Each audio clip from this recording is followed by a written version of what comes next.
Guddu Guddu morning मित्रांनो. तर सर्वात आधी केला मी ब्रश आणि मग ब्रश करून मी गेली माझ्या बहिणीकडे. तर तिचा पण ब्रश झाला होता आणि तिच्या केसाला लागला होता चुना. तर ती एखाद्या बुढीसारखीच दिसत होती. आणि मग मी पटकन घराला झाडू मारला आणि पोछा मारला आणि मग मी केलं मस्तपैकी जेवण. आणि जेवण झाल्यानंतर मी केली आंघोळ. मग मी तयारी करत होती आणि तयारी करता करताच आला मामाचा कॉल. तर मी मग स्वरूसोबत बोलत बसली आणि स्वरू म्हणत होती मला व्हिडिओ कॉलवर बोलायचं आहे.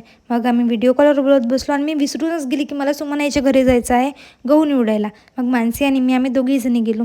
मग स्वरू म्हणत होती मला आत्यासोबत बोलायचं आहे. मग ती तिच्या आत्यासोबत बोलत बसली आणि मग आम्ही सगळे इथे सिद्धू काकाच्या लग्नाचे गहू निवडायला बसून गेलो. आणि क्षितिजने पण खूप हेल्प केली.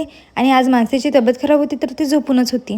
मग मानसीला चांगलाच वाटत नव्हतं तर ती म्हणे ताई आपण घरी जाऊ म्हणे. मग आम्ही आलो घरी आणि कूलर लावला आणि मग मस्त मोबाईल पाहत बसून होतो. आणि मग मम्मी घरी आली आणि तिने बनवला चहा आणि मला खूप भूक लागली होती तर तिने चहासोबत बनवला चिवडा. मग आम्ही मस्तपैकी खाल्ला चिवडा. आणि मग संध्याकाळ झाली होती तर मी घराची झाडझूड आणि उचलवाचल पण केलं.